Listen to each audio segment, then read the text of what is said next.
I invite Dr. Ebenezer R Sir for his talk on infections in an organ transplant recipient.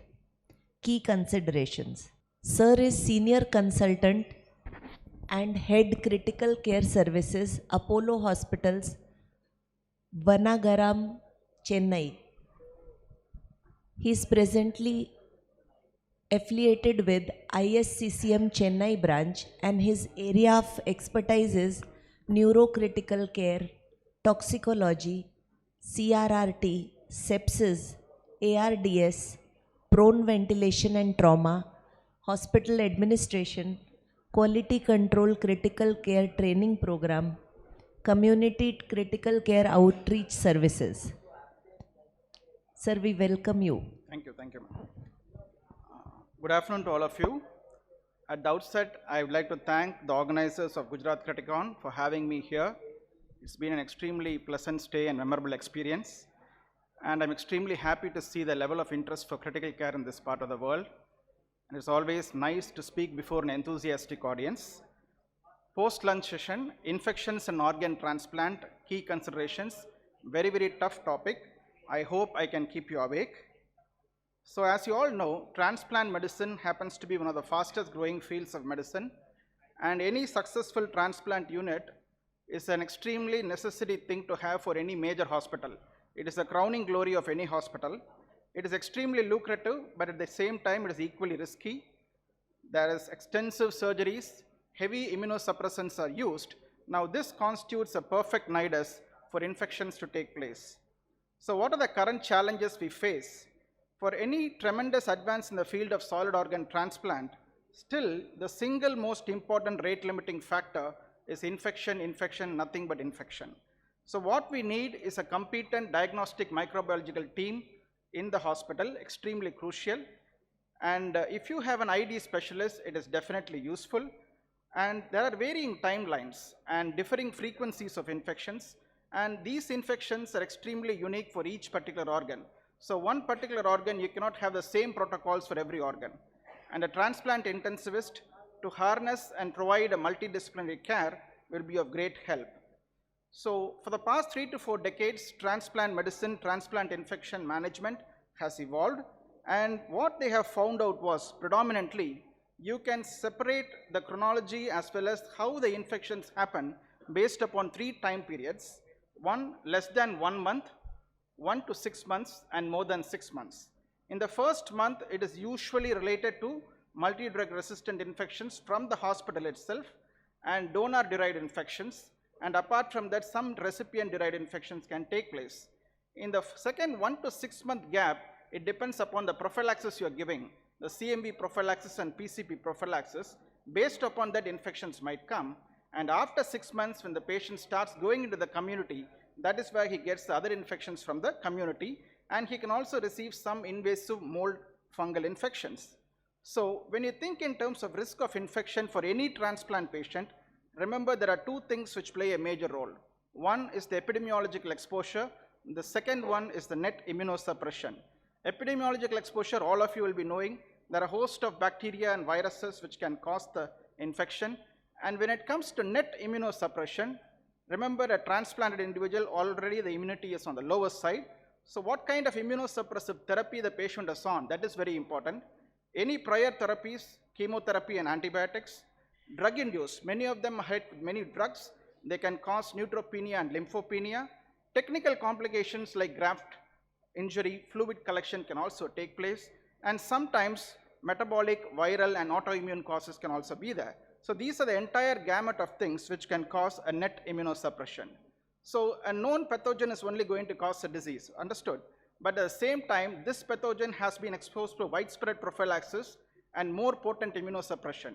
When you use lot of prophylaxis and when you give lot of immunosuppression, even a known pathogen, the presenting symptoms can be extremely atypical. You might miss the infection, and this can also result in a lot of drug resistance. So remember, widespread prophylaxis and more potent immunosuppression can change the presentation as well as the resistance pattern for these bugs.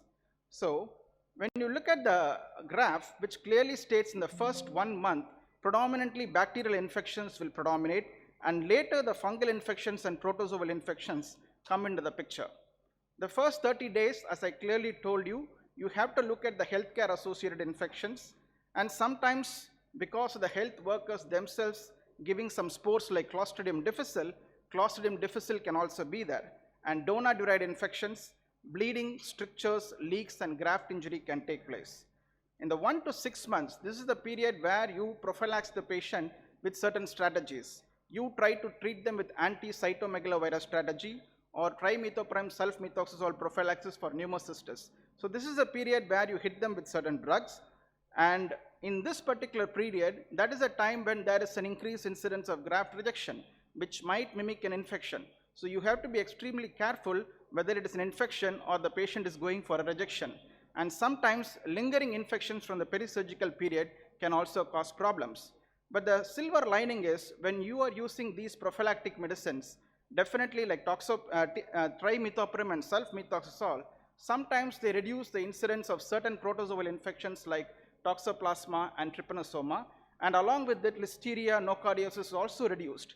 Similarly, when you're using the anti-CMV prophylaxis, cytomegalovirus not only gets reduced, at the same time herpes simplex, human herpes virus, a host of infections can also be reduced when you're using these prophylactic drugs.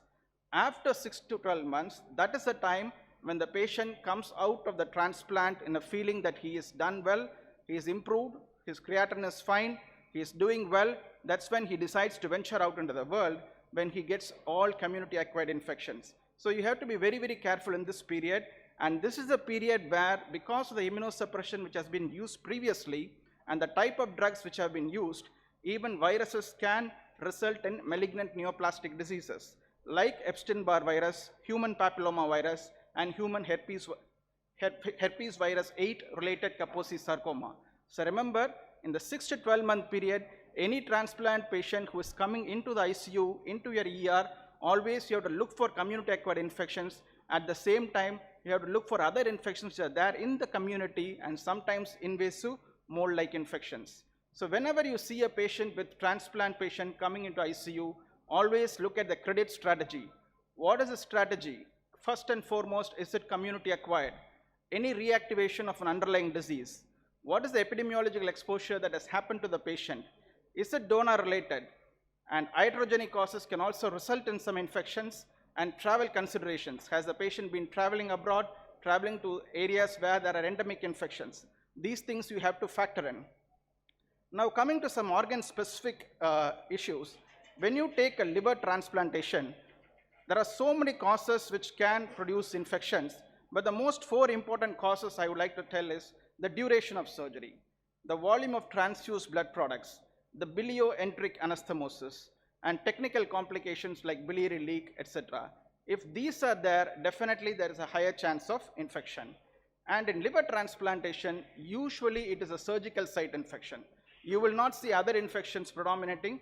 Predominantly it will be a surgical site infection, and that too it will be deep seated and it will be like an abscess. So on top of that, the patient might look nice. You have to go for imaging studies to find out whether there is an underlying deep seated infection.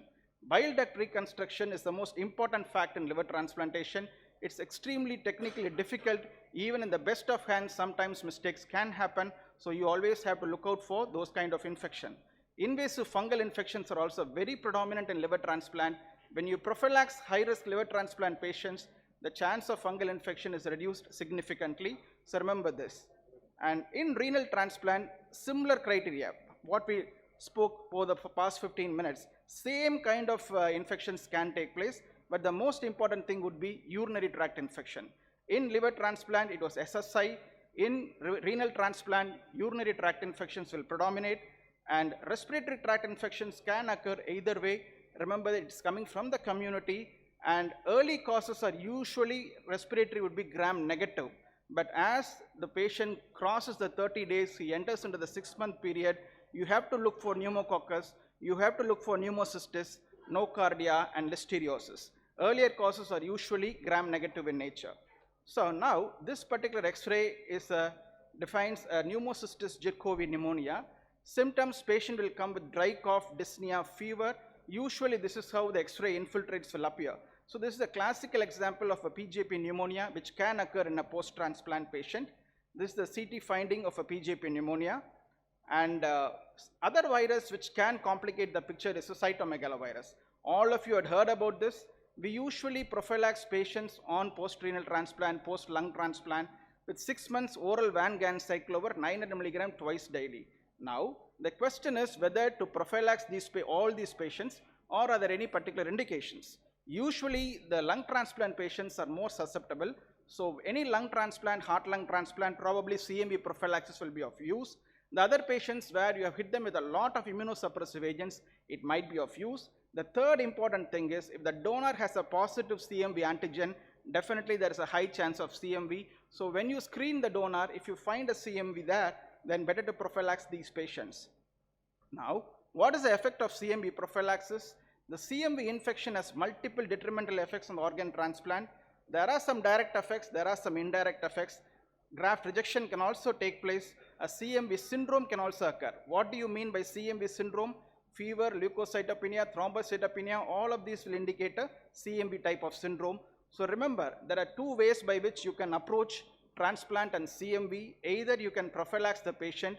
If you feel prophylaxis is not needed, you can go for a preemptive therapy where you can do the CMV assays, and if you see a rising viral replication, that is the time probably you can start the patient on CMV prophylaxis. These are two approaches to prophylax a patient for CMV virus. Okay. In renal transplant recipients, definitely CMV infection is associated with impaired survival. You have to remember this. These are some rare viruses which have BKMA, polyoma virus associated. Nephropathy is also associated with infections in kidney transplant patients. Other infections can definitely take place. Tuberculosis, nocardiosis, listeriosis, Epstein-Barr virus, all of this will come after 1 month. In the 3 to 6 month period, definitely you will get these kind of infections in post-transplant patients. And coming to lung transplant, the most important thing is it is constantly exposed to the environment. So the lung is in open contact with the environment. And if you see at the bronchial anastomotic site, there is very, very limited vascularization. Disrupted lymphatics will be there. Patient will not be able to cough. There is an impaired mucociliary function, and because of this, these patients are exposed to infective organisms very easily. Now, when you look at the post-lung transplant infection spectrum, I want you to remember a few important things. Pneumonia is there. Similarly, bloodstream infections can also be there. Apart from that, primarily in the mediastinum pleural space, infections can be there, and sometimes rare aspergillus and nocardiosis can present as CNS infections. And when you come to heart transplant, these kind of patients, pneumonia will be there, apart from that bacteremia. But most important thing, how was the patient prior to the transplant? If the patient has one ventricular assisted devices, they are more susceptible to bacteremia. Remember that. And there are two parasitic infections which are noticed very, very important in heart transplant recipient. One is Trypanosoma cruzi, the other one is Toxoplasma gondii. So when you prophylax these patients with CMV prophylaxis, etc., with pneumocystis carinii pneumonia prophylaxis, you will find that the incidence of Trypanosoma, Toxoplasma, etc. comes down. So these are two infections which can happen in the post-heart transplant patient. Very, very important, Trypanosoma cruzi and Toxoplasma gondii. So this is a CT finding of a CNS toxoplasmosis. You can see the infection, and after treatment, the MRI, beautifully it is disappearing. So these are examples of infections which can occur in the post-heart transplant era. And coming to fungal infections in transplant, I want you to remember here, there has been some discussion whether to give antifungal prophylaxis universally to all transplant patients. At the moment, the guidelines are very clear. Universal prophylaxis is not advocated in heart, liver, and kidney. It is recommended in pancreas, intestine, and lung transplantation. In liver, probably in high-risk patients, probably there is a small role for antifungal prophylaxis. And remember always, in the first 1 month, if there is a fungal infection, most likely to be a candidemia. Later on, aspergillosis can come. And this is the incidence of invasive fungal infection. As you clearly see, lung, intestine, and pancreas, it predominates. Heart and kidney, there is not much of fungal infection. And you look at the antifungal therapy, from 1985, there has been exponential increase in the number of antifungals coming into the market. But from 2005, the number of antifungals coming has reduced. So definitely you have to be careful. You cannot prophylax every patient with antifungal therapy. And diagnostic bullets for invasive fungal diseases and transplant patient, a positive blood culture, very, very difficult to get. If you get it, you're lucky. If you're not getting it, you can go by a routine BDG quantification. You look at 2 BDGs every week. If there is a jump around 80 picogram per ml consecutively, then probably there is a possibility of invasive fungal infection which might happen in the next 3 to 5 days. So you have to do your BDG quantification. Just detection of galactomannan antigen is not enough. For example, if you take it in the bronchoalveolar fluid and there the galactomannan is positive, then probably it is more specific. But suppose if invasive pulmonary aspergillosis is suspected, definitely I would advise to go for a high resolution CT scan. So positive blood cultures, very difficult to get. You can go with your BDG quantification. Simple GM galactomannan assay is not enough. You can go for a high resolution CT if you are doubting invasive pulmonary aspergillosis. So for candidemia, the drug of choice is echinocandin. In a post-transplant patient, candidemia is there. Please go with echinocandins. And later on, you can switch to oral fluconazole after 10 days of IV therapy. Candiduria, absolutely there is no role for echinocandins. They will not penetrate there. You have to stick with your fluconazole. If fluconazole resistance you are suspecting, you can go for amphotericin B. Okay, this is very, very important. Remember that. And Candida endocarditis, definitely you can go with liposomal amphotericin B and flucytosine. In lung transplant recipients, there is a role for nebulized liposomal amphotericin B 3 times a week. Why do we do that? At the anastomotic tracheobronchitis, if there is an tracheobronchitis at the anastomotic site due to Candida species, the recommended treatment is nebulized liposomal amphotericin B 25 milligram 3 times a week. Okay. For invasive aspergillosis in transplant, all of you know voriconazole happens to be the treatment of choice, but the most important strategy is you have to reduce the steroid dose, which most of your transplant physicians may not agree. So voriconazole would be the treatment of choice if you get an aspergillosis. And coming to, this is a CT of a invasive aspergillosis. You can see the CT finding. And apart from that, these are HRCT findings of invasive mold infections are there. So when you look at antimicrobial prophylactic regimes in transplantation, again I want you to be very, very clear. There are some prophylactic agents which prevent certain infection, like toxoplasmosis by trimethoprim sulfamethoxazole, and cytomegalovirus, you're using ganciclovir, etc. So these are some things which can prevent, but you cannot use it irrationally. So pre-transplant workup is very, very important for a recipient. At the same time, the pre-transplant workup is extremely important for the donor also. When a patient like a cadaver comes through in, at that time probably you may not be able to do the workup effectively because there are patients waiting for an organ. A cadaver is there, at that time the transplant surgeon takes a decision to transplant. Okay. So coming to vaccinations, this is another one important aspect which you have to know in transplant recipient patients. There are certain vaccines which you can safely give, like tetanus, pneumococcal, hepatitis B, and even when there are pre-transplant vaccinations need to be given, you can give when there is seronegative or past infection. But there is certain vaccines which you have to be very, very careful. This you have to understand. One, live vaccines. Live vaccines, be very, very careful when you're giving to transplant patients. Measles, mumps, rubella, oral polio, oral typhoid, and yellow fever. So these are the vaccines where you have to be very, very careful. But apart from that, you can follow your vaccination schedule and vaccinate them as early as possible. So the challenges and pitfalls which you will see when you're treating patients with transplant who will be coming into your ICU in the first 6 months or first 1 year of treatment, the changing immunosuppression. The patients are always exposed to a variety of immunosuppressive drugs, and most of your transplant physicians will not tell you even what the drugs they used. And apart from that, widespread a few minutes please. Widespread prophylaxis is being used. So there are certain guidelines you have to follow that. A lot of emerging infections are there. Donor-derived infections, you have to give importance to that. And your molecular diagnostic and your lab should support you and back you up. So what is the way forward? How do we tackle this? Again, I would like to stress a diligent implementation of the donor screening programs, extremely crucial to prevent post-transplant infections, and a robust microbiology team which works in tandem with your ICU team and the infectious disease team. If they're able to give you the inputs faster, you will be able to treat the bugs more effectively. Always lesser surgical time, lesser ICU stay, definitely the organ will be saved. Immunosuppression, it is a sword of Damocles, it's hanging over your head. Remember, the immunosuppression nowadays which they are using has a lot of side effects and it is going, so you have to be very, very careful what type of agent it is being used and how long it has been used. Prophylaxis and vaccination, again I want to emphasize here, please stick to guidelines. Don't irrationally prophylax all transplant patients with cytomegalovirus, pneumocystis carinii prophylaxis and antifungal prophylaxis. Give prophylaxis where it is really needed. And spectrum of infections, remember they are organ specific. When you see a liver transplant, you have to look for a surgical site. Kidney transplant, you have to look for a urinary tract.